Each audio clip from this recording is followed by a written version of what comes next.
నమస్తే, welcome to hash you. నేను మీ Rajesh. BRS party అధికారంలో ఉన్నప్పుడు ఎన్నో ఇబ్బందులకు గురయ్యారు, ఎన్నో అణచివేతలకు గురయ్యాడు. తర్వాత ఇవాళ కాంగ్రెస్ పార్టీ అధికారంలోకి వచ్చిన తర్వాత ఆయన కూడా ఇవాళ గతంలో బీజేపీలో ఉండి ఎన్నో ఇబ్బందులు ఎదుర్కొన్నప్పటికీ కూడా ఇవాళ కాంగ్రెస్ పార్టీలోకి వచ్చి ప్రధానంగా ఇవాళ హరీష్ రావు మీద అనేక పోరాటాలు ఇప్పటికి కూడా చేస్తూ, ఓవైపు హరీష్ రావు అఫిడవిట్ మీద, మరోవైపు రంగనాయక్ సాగర్ మీద, మరోవైపు ఫోన్ ట్యాపింగ్ అంశంలో కూడా ఇట్లా అనేక అంశాల్లో ఇవాళ హరీష్ రావుని కొంత వెంటాడుతున్నటువంటి వ్యక్తి చక్రధర్ గౌడ్. అసలు చక్రధర్ గౌడ్కి హరీష్ రావుకు ఉన్నటువంటి విభేదాలు ఏంటి?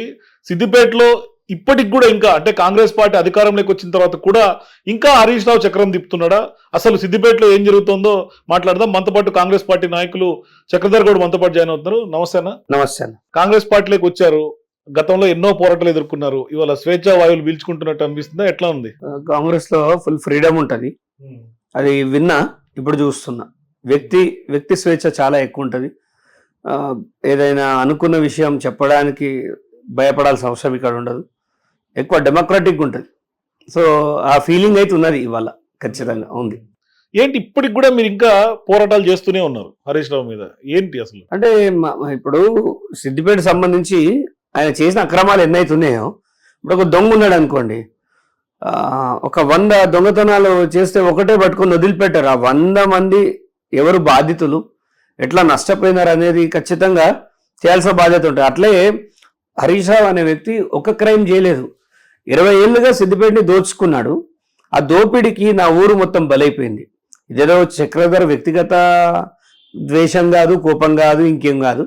ఇది ప్రజల కోసం చేస్తున్న పోరాటమే. కానీ మీ మీద కూడా ఫోన్ ట్యాపింగ్ జరిగింది, మీరు కూడా వన్ ఆఫ్ ది విక్టిమ్ అని ఇప్పటికే మీరు అనేక సార్లు పోలీసులకు కంప్లైంట్ ఇస్తూనే ఉన్నారు. పోలీసులు కూడా మిమ్మల్ని ఎంక్వైరీ చేశారు, కూడా మిమ్మల్ని, మీ కుటుంబ సభ్యుల్ని కూడా. అంటే గతంలో చాలా ఇబ్బందులకు గురైనారు వాస్తవానికి కూడా. సో ఇవాళ అసలు ఫోన్ ట్యాపింగ్ లో మీ వద్దున్నటువంటి ఆధారాలు ఏంటి అసలు? 29 ఆగస్టు 2023లో ఫోన్ ట్యాప్ అవుతున్నట్టు నాకు మెయిల్ వచ్చింది. యాపిల్ నుంచి, క్లౌడ్ నుంచి నాకు మెయిల్ వచ్చింది. మెయిల్ చూసిన తర్వాత దాంట్లో సెట్టింగ్స్ చేంజ్ చేసుకోండి, లాక్డౌన్ మోడ్ అని ఒకటి ఉంటుంది, అది ఆన్ చేయండి అన్నారు. చేశాను.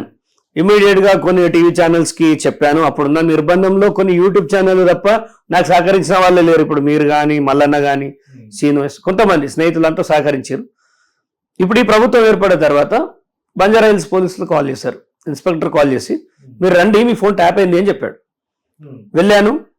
నాదే కాదు, ఇంకేమైనా అనుమానం ఉందా అంటే కొన్ని నంబర్స్ రాసిచ్చాను. ఎస్, ఇవన్నీ ట్యాప్ అయినాయి మీ అని చెప్పాడు. వాళ్ళ దగ్గర ఉన్న డేటాకి మీరు ఇచ్చినటువంటి డేటాకి మ్యాచ్ అవుతుంది. ఇంకా నేను తక్కువ ఇచ్చాను, నేను ఎన్ని ఇచ్చినా అవి మ్యాచ్ అవుతున్నాయి. మా బ్రదర్ కానీ, ఇప్పుడు మా తమ్ముడు ఎవరండి చిన్న బిజినెస్ చేసుకునేటాడు, అతన్ని విలువడం ఎందుకు? మా మిస్సెస్ ఫోన్ ట్యాప్ అయింది. మా ఇంట్లో ఛాయలని తెచ్చేటోని ఫోన్ కూడా ట్యాప్ అవుతుందా చెప్పండి? అంటే ఎవరికి అవసరం ఫోన్ ట్యాపింగ్? ప్రణీత్ రావుడు, ప్రభాకర్ రావుడు, రాధాకృష్ణరావుడు, వీళ్ళకి నాకు సంబంధం ఏంటి? నేను సిద్దిపేట ఉంది, నేను ఎవరి మీద నిలబడ్డా? ఎవరికి అవసరం ఉంది మీరు చెప్పండి? అంటే ఒక వార్ రూమ్ ఏర్పాటు చేసుకున్నారేమో అన్న అనుమానం మీ మీద. వార్ రూమ్ ఏర్పాటు చేసుకొని ఇటు సిద్దిపేట కేంద్రంగా చక్రధర్ అనేటువంటి మటుమాయం చేసేయాలి అని, ఏదైనా డబ్బులు పెట్టి బండ్లలో ఇరికిచ్చేసేయాలి, అవన్నీ ప్రయత్నాలు. కొన్ని కేసులు పెట్టారు కదా, ఎన్నో దొంగ కేసులు పెట్టారు కదా మీ మీద. పెట్టిర్రు, అది నిలబడాలి కదా.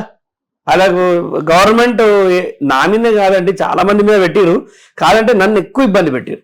అంటే మీరు మొండోళ్ళు కాబట్టి మీరు పైకి ఎంత అనగదొక్కితే అంత లేస్తున్నారు కాబట్టి ఇంకా అనగదొక్కే ఎంత అనగదొక్కితే అంత లేచినామండి. నిలవలేదా? ఎలక్షన్లో పోటీ చేయలేదా?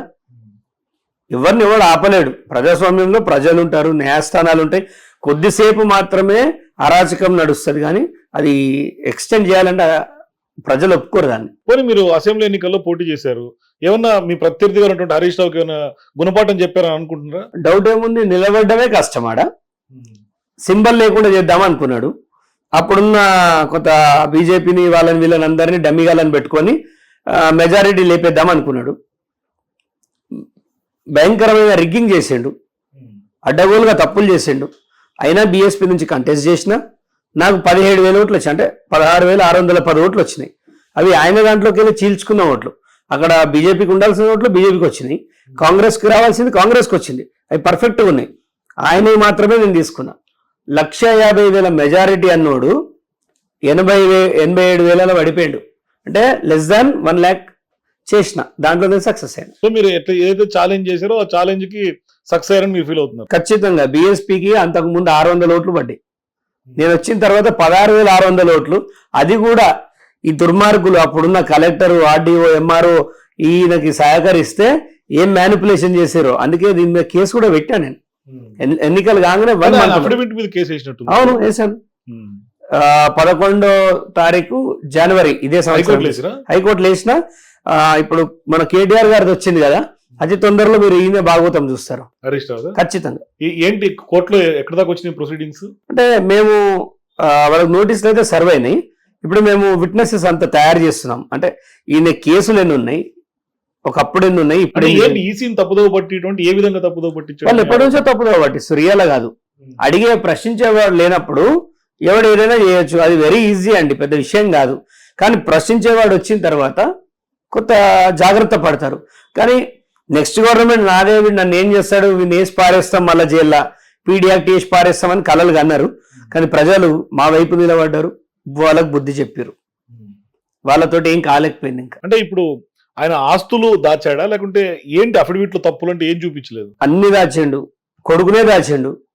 కొడుకు పేరు లేదండి, అలా కొడుకు పేరు ఉండాలి కదా, ఆయన కొడుకు పేరు లేదు, డిపెండెంట్. ఆయన ఫారిన్ లో చదువుకుంటుండు. మొన్న ఎలక్షన్ టైంకి ఆయన డిగ్రీ అప్పుడే అయిపోయింది. Is not in to any business are job అఫీషియల్గా, అన్అఫీషియల్గా ఏమైనా ఉండొచ్చు. లేనప్పుడు డిపెండెంట్ కదా, మీరు బ్యాంకులోనో ఏదో తీసే కదా ఆయనను పంపాలి. మరి లేకపోతే ఆయనకు ఫీజు ఎవరు కడుతుండు? ఇక్కడ ఏదో ఒక బ్యాంకులోకి వెళ్ళి ఆయనకు డబ్బులు పోవాలంటే అతను మీ మీద డిపెండ్ అయ్యాడు. ఒక డిపెండెంట్ని ఇండిపెండెంట్గా ఎలా చూపిస్తాం? చాలా పెద్ద క్రైమ్ ఇది. అండ్ ఇతను కొన్ని భూములు జాగాలు ఉన్నాయి కూడా చూపించలేదు, డాక్యుమెంట్స్ రెడీ చేసినాము.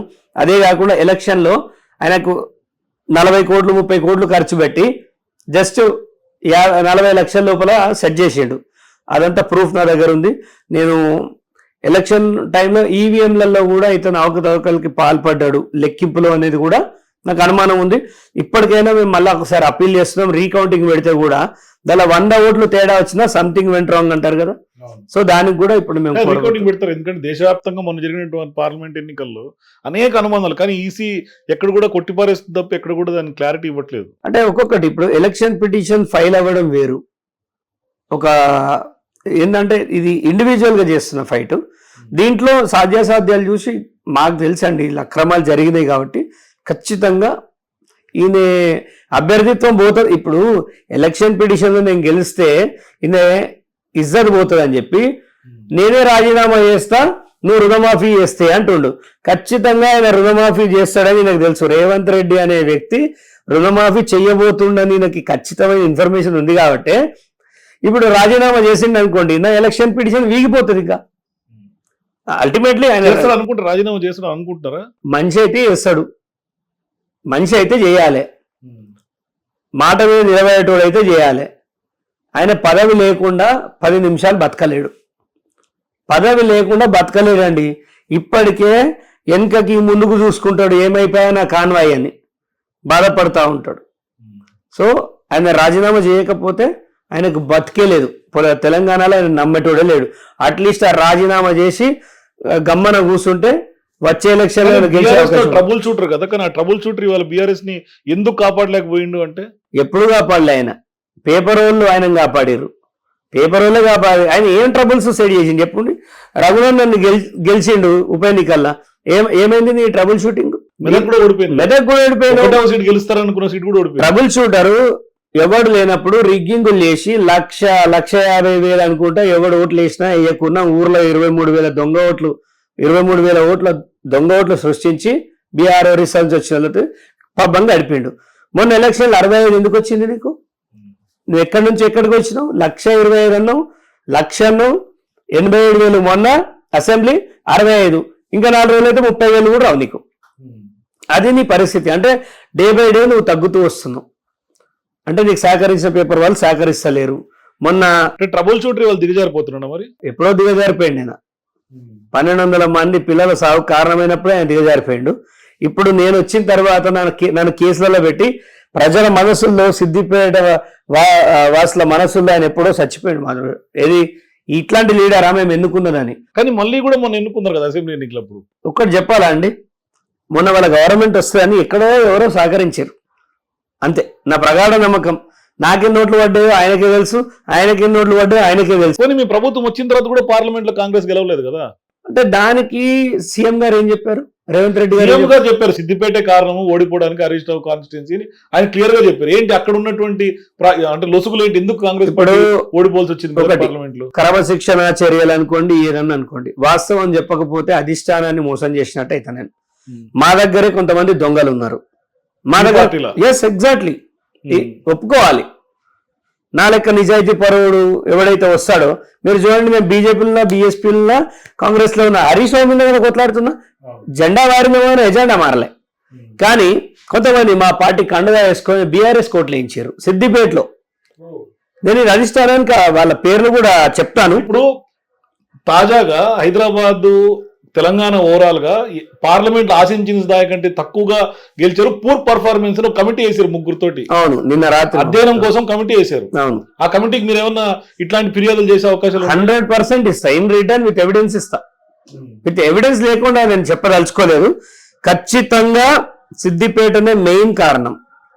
దాదాపుగా 65,000 వస్తాయని నీలం మధుకు నేను చెప్పిన, మైనంపల్లి గారికి కూడా చెప్పిన 65,000 ఓట్లు రాబోతున్నాయి అన్నా అని. ఎవరికి వచ్చింది 65? ఎగ్జాక్ట్ ఫిగర్ ఎవరికి వచ్చిందండి? బీఆర్ఎస్కి వచ్చింది. ఆ ఓట్లు మనవి, మనకు పడాల్సిన ఓట్లు. నేను బయట తిరిగితే మా దాంట్లోనే కొంతమంది నన్ను తిరగకుండా, నా మొహం లేకుండా నన్ను అడ్డుకోవడం, ఇదంతా హరీష్ చేయించే స్ట్రాటజీ. హరీష్ రావు చేయించే స్ట్రాటజీ ఎట్లుంటది అంటే, హరీష్ రావు స్ట్రాటజీ మీ పార్టీ వాళ్ళు ఎందుకు అవలంబిస్తున్నారు? 20 ఏళ్లుగా సిద్దిపేటలో కాంగ్రెస్ కానీ, బీఆర్ఎస్ కానీ, బీజేపీ కానీ, బీఎస్పీ కానీ ఆయన చెప్పినోడే ఎన్నికైండు. కానీ ఇప్పుడు చక్రధర్ కాంగ్రెస్ తో వస్తాడని ఊహించలేకపోయింది ఆయన. సో ఆయన నన్ను డబ్బుతో కొనలేడు, బెదిరించి చేయలేడు. సో నన్ను అడ్డుకోవాలంటే నా సొంత మనుషులతోటే నన్ను ఇబ్బంది పెట్టే ప్రయత్నం చేశాడు. అదే ఓటమికి ముఖ్య కారణం. నేను కరెక్ట్గా తిరిగి ఉంటే ఆ ఓట్ షేరింగ్ కవర్ అయిపోయేది. ఖచ్చితంగా Siddipet is the real failure. అక్కడున్న కొంతమంది వల్లనే ఇవాళ మదోడిపోయాడు. నీలం మధు గారికి చెప్పారు ఈ విషయం? ఎందుకంటే క్యాండిడేట్ చెప్పానండి, ఎలక్షన్ 1 month బిఫోర్ చెప్పిన, అన్నా నేను తిరుగుతూనే ఓట్లు, Siddipet will be the last hope for you, ఆ డబ్బానే నిన్ను గెలిపిస్తుంది, బయటేస్తుంది, మీరు అది చేయకుండా. ఆయనే కూడా ఎంతో ఇబ్బంది పడ్డాడు సిద్దిపేట వల్ల. సిద్దిపేట లోకల్ నాయకుల వల్ల ఆయనకు మనశ్శాంతి లేకుండానే అయింది.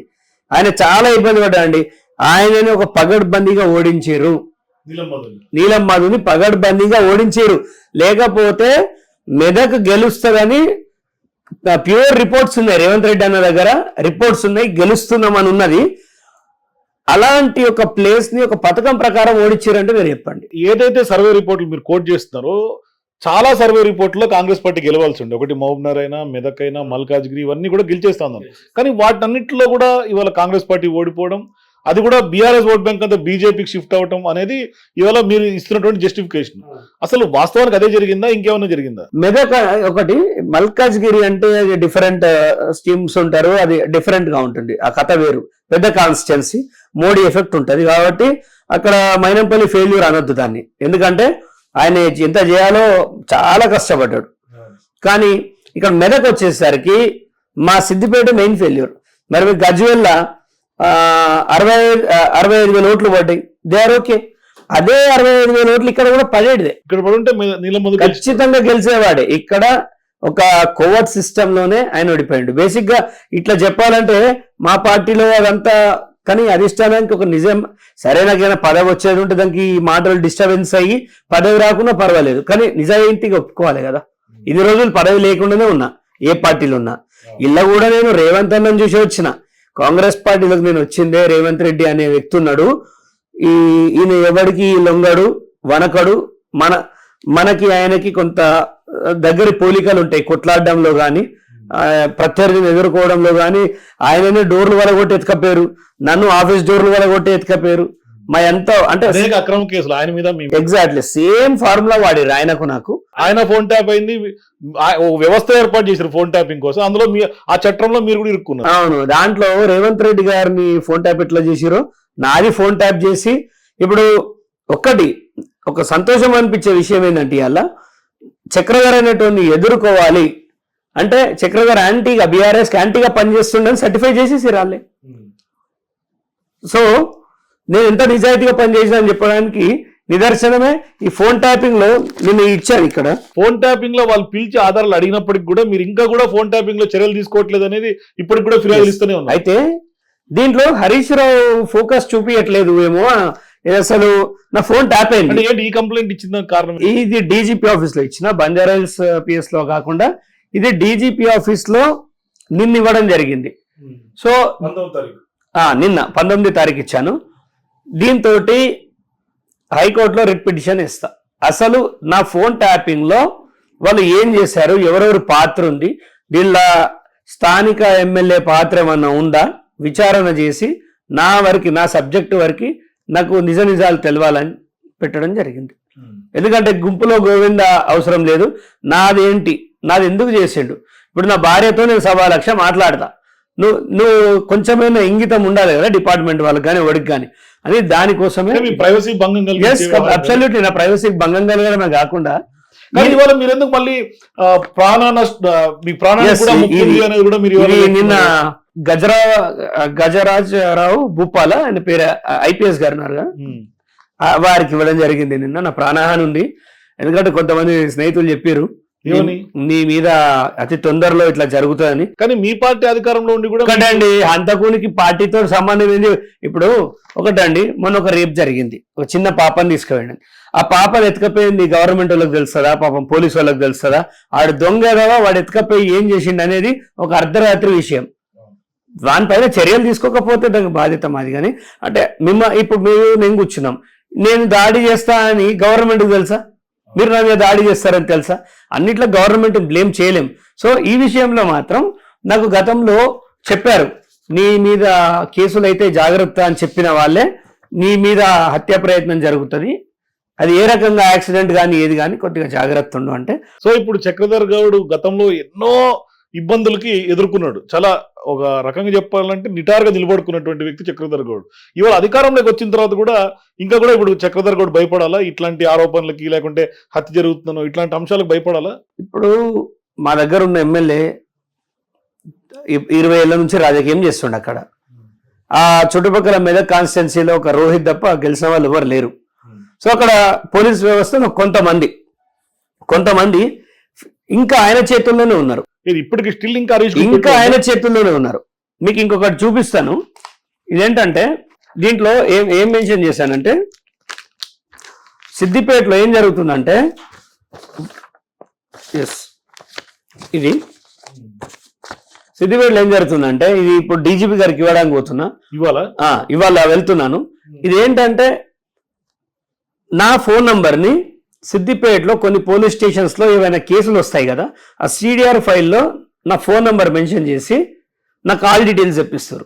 సిడిఆర్ నా తీస్తున్నారు అంటే తర్వాత నా నంబర్ రిమూవ్ చేసేస్తున్నారు. అంటే వాళ్ళకి కావాల్సిన ఎవరితో మాట్లాడుతుండు, ఏం మాట్లాడుతుండు, పై స్థాయిలో ఏమైనా కంప్లైంట్లు ఇస్తుండా, వీటికి ఇప్పుడు ఇన్ని కేసులు వేసిన, ఇరిగేషన్ డిపార్ట్మెంట్ హరీష్ రావు మీద హైకోర్టులో కేసు వేసిన, ఫోన్ ట్యాపింగ్ మీద ఇచ్చిన, ఎలక్షన్ పిటిషన్, అసలు వీడు ఏం చేస్తుండు అని ఫాలో అప్ కోసం కొంతమంది వాళ్ళ చెప్పు చేతుల్లో ఉన్న అధికారుల్ని పెట్టుకొని నా కాల్ డేటా తీస్తుండే, అది డీజీపీ ఆఫీస్లో ఇవాళ ఇవ్వడం జరుగుతుంది. సో పోలీస్ వ్యవస్థ నేను ఒక్కటే అడుగుతున్నా, సిద్దిపేటలో కొంతమంది పోలీస్ వ్యవస్థను మార్చాలి. ఎందుకంటే వాళ్ళు కరుడు కట్టిన బీఆర్ఎస్ కార్యకర్తల్లాగా ప్రవర్తిస్తున్నారు. ఇప్పటికి కూడా వాళ్ళు హరీష్ రావుని అంటాడా చక్రధర్ అని నా కార్యకర్తల్ని కొంతమంది నాకు నిజాయితీగా నిలబడ్డ వాళ్ళని కేసులు ఇరికించుకుంటా కొంత తమాషాలు చేస్తా ఉన్నారు. అంటే భయపడిపోతామేమో పోలీసు వాళ్ళకి అనుకుంటారు. రాధాకృష్ణరావుతోటే కాలే, వాడు రాక్షసుడు, వానితోటే కాలే, వీళ్ళతోటి ఏమైతుంది. మా ప్రభుత్వంలో రేవంత్ రెడ్డి అనే ఒక రోల్ మోడల్ని చూసి వచ్చిన వాళ్ళం మేము కాంగ్రెస్ పార్టీలకి. వారికి ఖచ్చితంగా ఈ మెసేజ్ పోవాలని కోరుకుంటున్నా. సిద్దిపేట పోలీస్ వ్యవస్థ మారాలి. మారకపోతే చాలా కష్టం. అక్కడున్న సిపి అనురాధ గారు చాలా గొప్పగా పనిచేస్తారు, కానీ ఆమెకు చెడ్డ పేరు తెచ్చేటాడు కింద వ్యవస్థ ఉన్నది, ఆమె వరకు తీసుకెళ్తలేరు. అంటే ఒక మహిళ ఈమెకేంది చెప్పే అనే అహంకారం కావచ్చు, మేబీ ఆమె పోలీస్ అయినప్పటికీ. సో ఎట్లాంటి చర్యలు ఉండాలంటే పంజాగుట్ట పిఎస్ లో మొత్తం స్టేషన్ కొత్తకోట ఆ ప్రక్షాళన కావాలి సిద్దిపేటలో అనేది నా కోరిక. ఇప్పటికీ కొంతమంది కానిస్టేబుల్ ఇసుక మామూలు వసూలు చేస్తారు. ఇప్పుడు చూడండి, నువ్వు కాంగ్రెస్ పార్టీ కదా మీ గవర్నమెంట్ అంటే, నేను గవర్నమెంట్లు అనట్లేదు, కొంతమంది దొంగలు ఇంకా కూడా పార్టీకి కూడా చెడ్డ పేరు వస్తుంది కదా దానివల్ల. పార్టీకి కూడా చెడ్డ పేరు వస్తుంది. ఇవాళ నేను చెప్పకపోతే సరిదిద్దుకోకపోతే రేపు రేవంత్ అన్న ప్రభుత్వాన్ని ఇబ్బంది పెడతారు. మా దగ్గర కరెంటు కోతలు గవర్నమెంట్ ఇది ఎలక్షన్ టైంలో అన్వాంటెడ్ గా కట్ చేసారు, కావాల్సుకని లైన్ మెన్ ఏకి వెళ్ళకుండా లైన్ మెన్ కట్ చేసేవాడు. వీళ్ళందరూ హరీష్ రావు యొక్క ఒక గుంపు. నేను దీన్ని రేవంత్ గారి దాకా వెళ్ళేదాకా నేను స్టేట్మెంట్స్ ఇస్తే ఒకరోజు వారు అన్నారు హరీష్ కి ఒక బృందం ఉన్నది, వాళ్ళే కరెంట్ కట్ చేస్తారు అని. ఎగ్జాక్ట్లీ నిజం. దాన్ని అరికట్టడంలో నేను సక్సెస్ అయినా, వార్నింగ్స్ చాలా ఇచ్చిన. ఇవాళ అదే జరుగుతుంది. పోలీస్ వ్యవస్థ కొద్దిగా చండాలమైన కార్యక్రమాలు చేస్తూ గవర్నమెంట్కి చెడ్డ పేరు తీసుకొస్తారు. సిద్దిపేటలో పోలీస్ ప్రక్షాళన ఖచ్చితంగా కావాలి. కానీ ఇదే హరీష్ రావు ఇవాళ ఆయన మీద మీరు రంగనాయక్ సాగర్ కి సంబంధించినటువంటి భూ పోరాటాలు దాని మీద కూడా మీరు సపోర్ట్ గా ఉంటున్నారు. పెద్ద ఎత్తున ఇంకా కూడా కోర్టుకు వెళ్ళారు, పోరాటం చేస్తున్నారు. ఏంటి అసలు రంగనాయక్ సాగర్ ఆయన ఫామ్ హౌస్ కథాకమం విషయం ఏంటి అసలు? సరే, ఇప్పుడు ఆ టాపిక్ నేను మాట్లాడి దాదాపుగా 3 నెలల నుంచి మాట్లాడుతున్నా. ఒక్కసారి ఆయన నోట్లోకి వెళ్ళి రంగనాయక సాగర్ అని వచ్చిందా? అంటే ఆయన మీ ఆరోపణలు పట్టించుకుంటలేడా, లేకుంటే ఆరోపణలు నిజం కాదా? పట్టించుకోకపోవడం కాదు, ఆయన ప్రతి చిన్న విషయాన్ని కూడా, మైన్యూట్ విషయాలను కూడా చాలా పెద్దగా చూస్తాడు. ఇలా నోరు తెరిస్తే బజారుకు రావాల్సి వస్తుంది. ఇంకొకటి, ఆయన క్షుణ్ణంగా కొంతమంది ఇంటెలెక్చువల్స్ కూర్చొని ఇళ్ళకి వెళ్ళి మనం ఏమైనా బయట పడి వస్తుందా, కౌంటర్ చేస్తుందా అంటే కౌంటర్ లేదు. ఆయన ఆల్రెడీ ఎన్కౌంటర్ అయిపోయింది. ఇక్కడ ఏం చేయడానికి లేదు. విత్ ఎవిడెన్స్ ఖచ్చితంగా దాన్ని తీసాము. సీఎం గారు సరే నా మాట అంటే పట్టించుకుంటలేవు. రేవంత్ రెడ్డి గారు వచ్చి సిద్దిపేట బస్ స్టాండ్ లో రంగనాయక సాగర్ లా ఫామ్ హౌస్ విషయం అని మాట్లాడితే ఊరి మీద ముచ్చట్లు అన్ని మాట్లాడినావు. రైతు రుణమాఫీ చెయ్యడు, ఆయనకు చేత కాదని మాట్లాడినావు. ఇవాళ రంగనాయక సాగర్ మీద ఎందుకు ఎత్తుతలేవు? కొత్తగా ఆయన ఏం చేస్తుండంటే, నిన్నగాక మొన్న గూడెం మైపాల్ రెడ్డిది ఫంక్షన్ హాల్ ఉంది ఇక్కడ పటాన్ చెరువులో, జిఎంఆర్ తెలుసు కదా. దాంట్లో మొన్న గెలిచిన ఎమ్మెల్యేలు అందరిని కూర్చోబెట్టుకొని వాళ్ళకి ఇంత అందరు మందు తాగుకుంటా, అరే ఎవడు ఎటు ఊకుండ్రా భయ్ ఉండూరి, ఇక నెక్స్ట్ మనదే, రేవంత్ రెడ్డి దగ్గర పైసలు లేవు, ఆయన పని అయిపోయింది, బహుశా నెక్స్ట్ ఇప్పుడు జైలుకు జగన్ పోలేదా, సీఎం కాలేదా, చంద్రబాబు నాయుడు పోలేదా, సీఎం కాలేదా, మహా అంటే నన్ను కూడా ఒకసారి లోపలేస్తారు అంటే ఈయన సీఎం అవుతా అని నేను ఫీలింగ్. అంటే ఇంకా చచ్చిపోలే అది. హరీష్ రావు నువ్వు ఏం టెన్షన్ వాడకు, నువ్వు ఈ జన్మకు సీఎం కాలేవు. అంటే ఆయనకు ఉంది అభిలాష, ఉన్నది బీఆర్ఎస్ వాళ్ళను బీజేపీ వాళ్ళను కొలాబరేట్ చేసి మా దాంట్లో కొంతమందిని లాగుదామని ఆయన అనుకుంటుండు. కానీ నీ లాగు ఊడిపోతుంది, నువ్వు లాగుడేందో కానీ నీకు అంత సీన్ లేదు. ఆడ ఉన్నది రేవంత్ రెడ్డి. ఇలాంటి వాళ్ళని చూసి వచ్చి తల బండిపోయి సీఎం అయ్యిండు. అలాంటి ఆయన ఉన్నాడా? నీకు అగిపెట్టనే మరిచిపోయాను, నీకు రాష్ట్రం అప్ప చెప్తే నువ్వు జనాన్ని మరిచిపోతావు. అగిపెట్ట మరిచిపోతేనే 1200 మంది చచ్చిపోయాం. నువ్వు రాష్ట్రాన్ని మరిచిపోతే మేమంతా చచ్చిపోవాలి. సో నీలాంటి దుర్మార్గుల్ని తీసుకునే పరిస్థితి లేదు. ప్రజల్ని యాక్సెప్ట్ చేయరు. ఫస్ట్ ఆఫ్ ఆల్ నువ్వు ఈసారి రాజీనామా చేస్తే మళ్ళీ గెలుతావు అనేది కళ. నువ్వు ఎట్లాగో చేయవు కాబట్టి నీకు ఆ నైతిక విలువలు లేని వ్యక్తి అయినా. సో అక్కడ గ్యాంగ్లో కూర్చొని ఈ మాటలైనా మాట్లాడుతుండు. రేవంత్ రెడ్డి పని అయిపోయింది, ఆయన రుణమాఫీ చేయలేడు అంటుండు. రుణమాఫీ చేసి చూపిస్తాం, నువ్వు రాజీనామా ఫస్ట్ కరెక్ట్ గా రాసి పెట్టు, ఫార్మాట్ రెడీ చేసుకో, స్పీకర్ ఫార్మాట్. ఖచ్చితంగా నీకు దమ్ము ఉంటే చిన్నోడా పెద్దోడా కాదు, సవాల్ స్వీకరించినాడు మగోడు మనగాడు నాయకుడు అంటారు. అంతేగాని పలానోడు చెప్తేనే నాకు సిగ్గొస్తుంది, పలానోడు చెప్తేనే నాకు అదొస్తుంది అంటే వేస్ట్. అది నాయకత్వ లక్షణాలు కావు. కానీ ఇప్పుడు రంగనాయక సాగర్ లో ఇంతకు రైతుల భూములు ఎన్ని ఎకరాలు హరీష్ రావు ఖాతాలో పడ్డాయి? ప్రస్తుతానికి ఇరిగేషన్ భూములు కూడా, అది కూడా ఆరోపణ ఉన్నది. అది నేను ఒక సామాన్యుని, ఇంజనీరింగ్ కాదు, ఇంకా వేరే విషయాలు టెక్నికల్ గా కొంచెం తెలియదు. మాకున్న సమాచారం, లో లెవెల్ సమాచారం తీసుకుంటేనే 9 గుంటలు నువ్వు ఏం చేసినా, మీరు ఏమన్నా చేయండి, ఇప్పుడు ఏం మార్చినా, ఆయన రాత్రి జేసీబీ పెట్టి పని చేస్తుండు, కనీళ్ళు వీక్కుంటుండు నా బాధకి, అవన్నీ చేసినప్పటికీ ఆ 9 గుంటల లెక్క ఆయన మాయం చేయలేడు. 9 గుంటలలో దొరికిండు. సో ఆయనకి కష్టకాలం వచ్చి ఆయన నవరంధ్రాలు ఈ 9 గుంటలలోనే ఆగమైపోయేటట్టు ఉంది. ఇక్కడితోటి హైకోర్టు విచారణ చేపిస్తే అక్కడ చేసిన భూదందా స్కామ్ అంతా బయటకు వస్తుంది. ఒక ప్రత్యేక బృందాన్ని వేయాలి, ఒక సెట్టింగ్ జడ్జి తోటి ఒక విచారణ చేపిస్తే. మీరు హైకోర్టులో ఏం కోరారు? స్టేట్ కి ఆర్డర్ ఇప్పించినాం. అంటే ఇప్పుడు బెంచ్ మీద ఉంది, ఇక్కడ ఇరిగేషన్ జాగని అక్రమంగా తీసుకున్నాడు హరీష్ రావు. నువ్వు ఏదో రైతుల భూములు లాక్కున్నావు అంటే జస్టిఫికేషన్ చేసుకోవచ్చు, కానీ ఇరిగేషన్ ల్యాండ్ తీసుకుంటే ఎంక్వైరీ కోరుతున్నారు మీరు హైకోర్టు? ఖచ్చితంగా ఈ 2-3 రోజుల ఆయనకి నోటీసులు కూడా సర్వ్ అవుతాయి. కానీ హరీష్ రావు ఒక పక్క రంగనాయక సాగర్ భూములు, మరోవైపు కేటీఆర్ కొడుకు ఇమాన్షి కూడా 30 ఎకరాలు మీ సిద్దిపేట అవును పరిసర ప్రాంతాల్లోనే కొన్నట్టుగా మొన్న హైకోర్టులో పెద్ద సంచలనం కేసు. అవును, అసలు ఏంటి ఆ కేసు ఏంటి అసలు? అదేనే అలా చూపించలేదని కేకే అఫిడవిట్ మహేందర్ గారు వేశారు. అలాంటిది హరీష్ రావు దగ్గర భాగవతం కూడా ఉన్నది. అంటే ఇప్పుడు రన్ అవుతుంది కదా, మనం కూడా ఎందుకు వేయాలి, మనం 1 by 1 స్టెప్ బై స్టెప్ వద్దాము. ఆ ఆధారాలు కూడా ఇస్తాం తొందరలో, అతి తొందరలో హరీష్ రావు దొంగ ఆస్తులు బినామీ ఆస్తులు అంతా బయటకు వచ్చేస్తాయి. మీరు హరీష్ రావు నిద్రపోనిచ్చినట్లేరు అయితే. ఆయన పండుకుంటా అంటే నేనేం లేపగాని, కానీ ఇన్ని రోజులు చేసిన పాపాలు ఆయన వండనిస్తలేవు. ఆ కళ్ళ కింద కూడా మొత్తం నల్లగా అయినాయి చూడండి, ఎడిటింగ్ చేసిన పోవి అంత అదైపోయింది పరిస్థితి. కానీ ఇప్పుడు హరీష్ రావు బీజేపీలోకి వెళ్ళిపోతున్నారు అనేది పెద్ద ఇప్పటికీ కూడా బహిరంగంగా చాలా మంది చెప్తున్నారు. కానీ ఆయన నా క్యారెక్టర్ మీరు అసార్ట్ చేస్తారు, మీడియా వాళ్ళ మీద కూడా ఆయన ఇష్టం వచ్చినట్టు తమ్ముళ్ళు పెట్టకుండా మొన్న ప్రెస్ మీట్ పెట్టి కూడా మాట్లాడిండు, నేను పోతలేదని ఖండించుకున్నాడు. కానీ ఆయన కూడా ఇంకా చర్చ నడుస్తుంది. ఆయన పోతలేడు. ఫస్ట్ ఆయన ఏం చేస్తాడంటే, ఆయన అనుచర వర్గం ఉంటది. ఇలా రోజా రాధాకృష్ణ అని ఒక వ్యక్తి ఉన్నాడు. ఆయనకి ఇక ఎడమ చేతి లెక్క హరీష్ కి. ఎడమ చేతి ఏం పని చేస్తుందో అన్ని పనులు చేస్తాడు ఆయన. ఆయన ఈ మధ్య మా కాంగ్రెస్ లో సో అండ్ సో వాళ్ళని కలిసిండు. అంటే ఆయన రావడానికి తువ్వ క్లియర్ చేసుకుంటుండు. ఆయన కాంగ్రెస్ లోకి వస్తున్నా వాళ్ళ మనుషులు కాంగ్రెస్ లోకి వస్తారు 1 by 1. ఆయన బీజేపీలోకి వెళ్ళిపోతాడు అతి తొందరలో. నితిన్ గడ్కరీ గారితో ఆయనకు సంభాషణ జరిగింది. ఫోన్ ట్యాపింగ్ లో నన్ను కాపాడు, నీ కాలు మొక్తా, నన్ను బయట నువ్వు ఏదైతే చెప్తా చేస్తా, మా మామకు వెన్నుపోటు ఒడుస్తా, మళ్ళీ ఇక్కడ బీజేపీ తీసుకొస్తా అని వాళ్ళకి పంగనామాలు పెడతాడు. వాళ్ళనే నమ్మే పరిస్థితి లేదు. అయోధ్యలో ఓడిపోయిన వాళ్ళు వాళ్ళని నమ్ముకొని ఈయన పోతా అంటాడు. అంటే ఏది చెవిటోనికి మూగోనికి కలిసినట్టున్నది వీళ్ళ స్నేహం. అది ముందుకు పోయేది కాదు. కానీ మీ కాంగ్రెస్ పార్టీ నాయకులు ఎప్పటి నుంచి చెప్తారు, ఇంక్లూడింగ్ రేవంత్ రెడ్డి నుంచి మొదలుకుంటే అప్పట్లో ఇన్ఛార్జ్గా ఉన్నటువంటి ఠాక్రే వరకు అందరూ కూడా బీఆర్ఎస్ బీజేపీ ఒకటే అనేది ఇప్పటికి చెప్తున్నారు, అప్పుడు చెప్పారు. కానీ ఇవాళ హరీష్ రావు బీజేపీకి పోవటం వెనకాల కూడా ఏమన్నా ఒక గేమ్ ప్లాన్ ఏమైనా నడుస్తుందా? 2 పార్టీల మధ్య ఒప్పందం ఏమన్నా ఉంది కాబట్టి మొన్న రఘునందన్ గెలిచాడు. ఉంది కాబట్టే నాకు టికెట్ ఇవ్వకుండా అసెంబ్లీ అప్పుడు బీజేపీలో ఉంటే వేరే వానికి ఇచ్చేలాగా చేసుకున్నారు వాళ్ళు ఒప్పందం.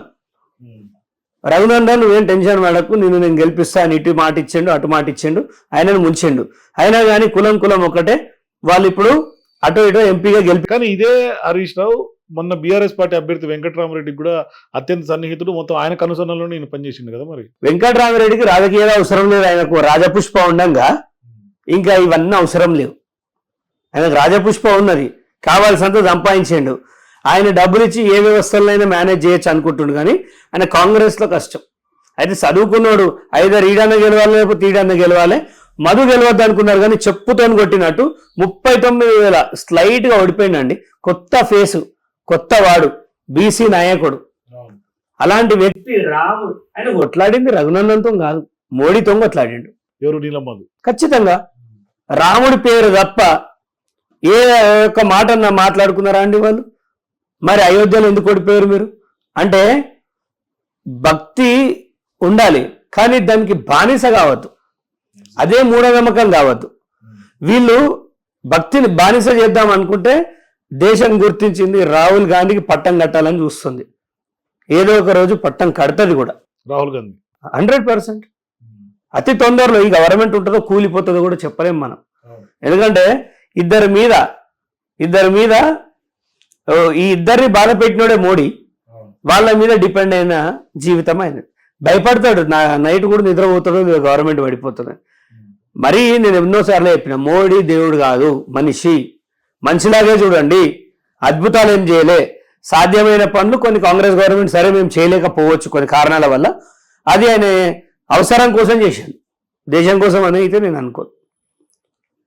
సో నీలమ్మధు ఓటమి వెనుక మా కొవ్వట్లు ఉన్నప్పటికీ సిద్దిపేటలో హరీష్ రావు రఘునందన్ ములాఖాతు, మనం ఒకటే కులం, బయట కులాన్ని పైకి రాయద్దు, ఓ బీసీ బిడ్డ దానికి వచ్చి కూర్చుంటే మెదక్ మనం మరిచిపోవాలనే కాడికి వచ్చింది. కానీ ఇవాళ ఈ చక్రధర్ గౌడ్కి కేవలం హరీష్ రావే టార్గెటా?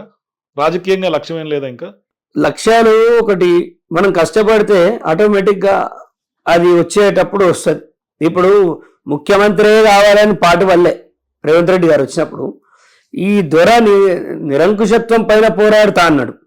ఆ కొట్టే క్రమంలో ఎవరు గుర్తించారు? రాహుల్ గాంధీ గుర్తించేసి ఇతనైతేనే ఫైర్ బ్రాండ్ అని పిసిసి అధ్యక్షుని చేశారు. ఎంతో మంది దిగ్గజాలు ఉన్నప్పటికీ ఆయన్నే అయ్యిండు. మళ్ళా మరి కొత్తవాడైతే పాతవాడైతే యుద్ధ నీతి తెలవాలన్నాడు, ఆయన్నే సీఎం చేసిండు. మళ్ళా తన భుజ స్కంధాల మీద వేసుకొని కొట్లాడిండు కాంగ్రెస్ పార్టీని. అలాంటి వానికి ఇవ్వాలి. ఇలా రేవంత్ రెడ్డి గారికి కూడా నాది ఒకటి అప్పీల్, మాలాంటి యువకులను ఎంకరేజ్ చేయండి, మాలాంటి వాళ్ళని ఎంకరేజ్ చేయండి. ఈ 15 ఏళ్ళు కాంగ్రెస్ పార్టీ ఉంటుంది తెలంగాణలో. బీఆర్ఎస్ పార్టీ మీ మీద అనేక ఇబ్బందులు పెట్టింది కదా, ఇవాళ బీఆర్ఎస్ పార్టీ జీరో అయిపోయి తుడిచిపెట్టుకుపోతుంటే చక్రధర్ ఆనందపడుతున్నాడా? ఇంకా ఏం తుడిచిపోయిందండి, ఇంకా వాళ్ళు జైల్లో పడాలి, ఆ జైలు కూడా తినాలి, వాళ్ళు విచారణ జరగాలి. పొలిటికల్ గా వీక్ అయిపోయారు కదా, పబ్లిక్ లైఫ్ లో లేకుండా, పబ్లిక్ లో నుంచి ఎవరు ప్రజలందరూ తిరస్కరించినటువంటి పరిస్థితి. పార్లమెంట్ లో 0 సీట్లు, పార్లమెంట్ లో ఖాతా తెరవలేదు. అయినా వాళ్ళ కుటిల బుద్ధి మా అంత లేదు. ఇంకా వాళ్ళ దగ్గర డబ్బు ఉంది, అది లాగేసుకోండి, ఈడీ కేసులు పెట్టండి, ఎంక్వైరీలు చేయించండి. ఇంత డబ్బు ఏడికేళ్ళు వచ్చింది వీళ్ళకి? ఏం వ్యాపారం చేస్తే హరీష్ రావుకి ఇన్ని డబ్బులు వచ్చినాయని ఎవడని అడుగుతాడా? ఎవరు అడగాడు? మొత్తం అక్రమాలు, ల్యాండ్ దందాలు, భూ స్కాములు, మొత్తం ఇవే. రైతుల భూములు లాక్కున్నది, రైతులకి సంఖ్యలు ఇచ్చిన ప్రభుత్వం బీఆర్ఎస్ ప్రభుత్వం. వీళ్ళు మొత్తం డబ్బు సంపాదించిందే రియల్ ఎస్టేట్ మీద. సామాన్యుడు ఇల్లు కొనుక్కోవాలంటే భయపడే రోజులు తీసుకొచ్చారు వాళ్ళు. కానీ ఈ ప్రభుత్వంలో అట్లాంటి పరిస్థితులు. రియల్ ఎస్టేట్ లో వ్యాపారం చేసి ఒక్క హరీష్ రావు బీఆర్ఎస్ నేతలే సంపాదించుకున్నారు, ఇంకెవరు సంపాదించుకోలేదు తెలంగాణ. ఎవరు సంపాదించుకున్నా వీళ్ళలాగా మాత్రం అక్రమంగా ఎవరు సంపాదించుకోలేదు. రైతుల భూములు ఏ బీజేపీ ఓడి తినలేదు, కాంగ్రెస్ ఓడి తినలేదు. వాళ్ళ వ్యాపారాలు వాళ్ళు చేసుకోరు. కానీ బీఆర్ఎస్ మాత్రమే టిఎస్ఐఐసి అనుకుంటా, డెవలప్మెంట్ కిందకి అనుకుంటా, పంట వండే భూములల్లా మా దగ్గర పంట వండే భూమి సూడా రిసార్ట్ అని పెట్టిండు. సూడా రిసార్ట్ లో ఏం చేస్తారండి? మందు అవ్వకుండా చిందులేస్తారు. అదొక రైతు పొలం, ఆడ పంట వండాలి, సిగ్గు లేదా అది తీసుకోవడానికి? టూరిజం డెవలప్మెంట్ కదా, కాదంటారా? అక్కడ అవసరం లేదండి ఆ డెవలప్మెంట్. రిజర్వాయర్ మూలకు డెవలప్ ఎందుకండి? రిసార్ట్ ఎందుకండి నేను అడుగుతున్నా? టూరిజం గాడే ఉన్నది. ఇంత హైదరాబాద్ గొడ్డు అయిందా? ఇంకా తెలంగాణలో జాగాలో లేవా? భద్రాచలం మంచి స్పాట్ కదా, టూరిస్ట్ స్పాట్ కదా, డెవలప్ చేయలేవా? సిద్దిపేట, సిద్దిపేట అని అడుగుతున్నా. హరీష్ రావు నియోజకవర్గం కదా, ఆయన స్పెషల్ ఇంట్రెస్ట్. చూడండి, ఇంట్రెస్ట్ ఆఫ్ ద పబ్లిక్ ఉండాలి, ఇప్పుడు కొమట్ చెరువు అని ఒక పెద్ద స్కామ్, దాంట్లో నాకు తెలిసిన వాళ్ళే కొంత భూములు పోయినాయి. ఒక్కొక్క ఎకరా 4 కోట్లు, అవంతా అలాగ లాగేసుకున్నాడు. సో హరీష్ రావు సిద్దిపేటకి చేసింది ఏం లేదు, ద్రోహం తప్ప. నాకు ఇంకా అర్థం కాదు, ఆయన గుంజి బయట గుంజి ఎందుకు కొడతలేరా పబ్లిక్ అనిపిస్తుంది అప్పుడప్పుడు. ఆ రోజులు కూడా దగ్గరలో ఉన్నాయి, ఇవే కళ్ళతోటి అలాంటి సీన్స్ కూడా తొందరలో చూస్తాం. దాని వెనకాల చక్రధర్ గౌడ్ తిరాణికులు నడిపిస్తాడు ఆ ఎపిసోడ్ ని. ఇప్పుడు గడాఫీని గుంజుమని ఎవడు చెప్పలే, గడాఫీని ఎవడు గుంజండు? తన ప్రజలే వీడు దొంగ, మా జీవితాల్లో నాశనం చేసిందని బయట గుంజి కాల్చేసిరా లేదా?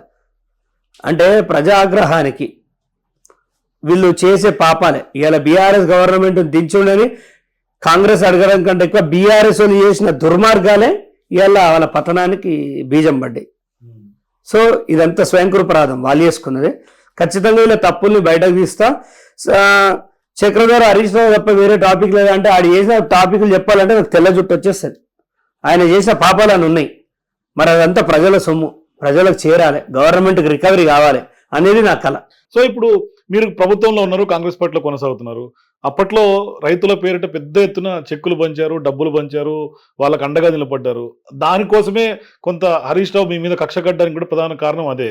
ఇప్పుడు మళ్ళీ ఆ కార్యక్రమం చేస్తున్నారా, లేకుంటే చేస్తున్నాం? బంద్ చేసిరా? లేదు, చేస్తున్నాం, కానీ సోషల్ మీడియాలో దాన్ని ఎక్స్ప్లాయిట్ చేయట్లేదు. ఎందుకు అంటే ఇప్పుడు మన కేసు అయింది, మన అకౌంట్స్ అంతా సీజ్ చేశారు, అవి ఇంకా రిలీజ్ చేయలేదు.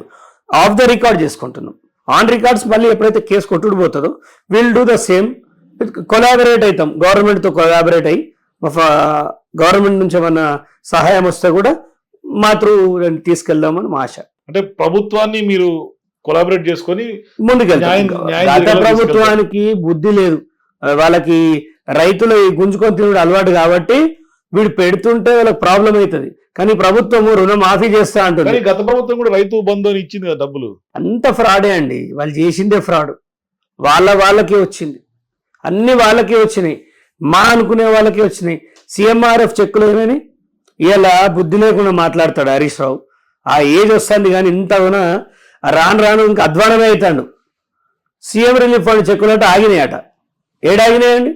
ప్రతి చెక్కు చేరుకుంటుంది, ఈయన కళ్ళకు కనిపి.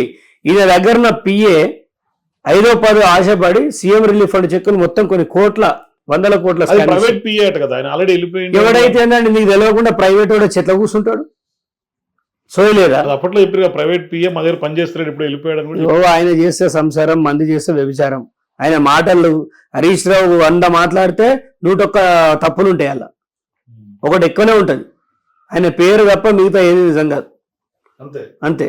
హరీష్ రావు అనేటోడు తెలంగాణ వ్యాప్తంగా చేసిన దుర్మార్గాలు, సిద్దిపేటలో చేసిన చాలా ఇబ్బందులు. ఇప్పుడు కొత్తగా బెదిరిస్తుండు, కోర్టుకు పోతా. ఈ పోలీసులు లేరు కదా, ఎట్లా చెప్తా అట్లా స్టేట్ లెవెల్ ఇందనికి నేను కోర్టుకు పోతా, యూట్యూబర్ల నోరు నొక్కుతా అంటే వాళ్ళతో పెట్టుకుంటే నీ బతుకు ఆల్రెడీ ఇట్లా అయిపోయింది. ఇంకా కూడా యూట్యూబ్లో జోలికి పోయినామనుకో ఉన్న పదవి ఇస్తుంది, నిన్ను బజార్కి వేస్తారు. నీ 4 సెటిలైట్ ఛానళ్ళు తెల్లారితే పొద్దుకుతో నేను చూపించాలంటే వాళ్ళతో కాదు, కానీ యూట్యూబ్ ఛానల్ పగబట్టినాయి అనుకో, నీ అంతం చేసేదాకా కొన్ని వేల ఛానల్స్ వాళ్ళు కనుక కరెక్ట్ ఫోకస్ చేసిరే అనుకో, నీ పేరు కూడా ఎక్కడ కనిపించకుండా చేస్తారు ప్రజల లోపల. తస్మాత్ జాగ్రత్త. యూట్యూబ్ ఛానల్ కానీ ఏ ఛానల్ కానీ తమకు వాళ్ళకు కొంత ఇన్ఫర్మేషన్ ఉంటుంది కాబట్టి వాళ్ళ పనులు చేస్తారు. అంతేగాని నువ్వు నీకు చాతగానం లెక్క ప్రెస్ మీద పోతున్నావంటే ఇంకా కూడా నీ దురహంకారం చూపిస్తున్నావు, ఇంకా కూడా ప్రెస్ నోరు మూయిస్తా అంటున్నావంటే నీ లోపల మార్పేడు వచ్చింది. సో ఇప్పుడు చివరిగా సిద్దిపేట రాజకీయంలో చక్రధర్ పాత్ర ఏంటి అంటే ఏం చెప్తారు? కాంగ్రెస్ పార్టీ జెండా ఎగరాలే. సిద్దిపేట కంచుకోట కాంగ్రెస్ అడ్డా, మదన్మోహన్ గారి అడ్డా అది. వారున్న ఆయనను మోసం చేసి కేసీఆర్ వచ్చి ఆ మోసాన్ని ఇప్పటిదాకా కంటిన్యూ చేశారు. కానీ మళ్ళీ నాలాంటి వాడు కూడా వచ్చిండు, నేను కొట్లాడుతున్నా. సరే కోవట్లు ఉంటారు, పార్టీలో అందరు ఉంటారు, బస్ అన్నప్పుడు దొంగెక్తాడు, లంగెక్తాడు, అందరు ఎక్కుతారు. కానీ ట్రావెలింగ్లో ఎవడు మంచోడు చివరిదాకా ఎవడొస్తాడు అనేది కాలం ప్రజలు నిర్ణయిస్తారు. సో నా వరకు ఎవడెన్ని మొత్తుకున్నా, ఎవరెన్ని కుట్రలు చేసినా నేను భగవంతుని నమ్ముతాను, రేవంత్ రెడ్డి గారిని నమ్ముతాను, రాహుల్ గాంధీ గారిని నమ్ముతాను. ఎందుకంటే యువతరాన్ని ఎంకరేజ్ చేసేది వీళ్ళే. ఖచ్చితంగా రేపు ఎలక్షన్స్లో టికెట్ తెచ్చుకుంటా, అక్కడే గెలుస్తా. ఎట్టి పరిస్థితుల్లో కాంగ్రెస్ సీటు హరీష్ రావుకి పోకుండా చేస్తా. కాంగ్రెస్ సీట్ హరీష్ రావు అంటే అక్కడ కాంగ్రెస్సే ఉంటుంది. ఇంకా హరీష్ రావు జాడలు ఉండయి, ఆయన కొవ్వట్లు ఉండరు. సిద్దిపేట 2 ఉంటాయి, హరీష్ కాంగ్రెస్ ఉంటుంది, కాంగ్రెస్ ఉంటుంది. ఉన్నటిదాకా హరీష్ కాంగ్రెస్ ఉండే, దాన్ని ఇప్పుడిప్పుడే దాన్ని ఖతం చేస్తా ఉన్నాము. అతి తొందరలో హరీష్ రావు పని కూడా అయిపోతుంది అక్కడ. కేల్కతం. Thank you Chakradhar bhai. ఇది కాంగ్రెస్ పార్టీ నాయకులు చక్రధర్ గౌడ్తో exclusive interview. For more videos please watch #.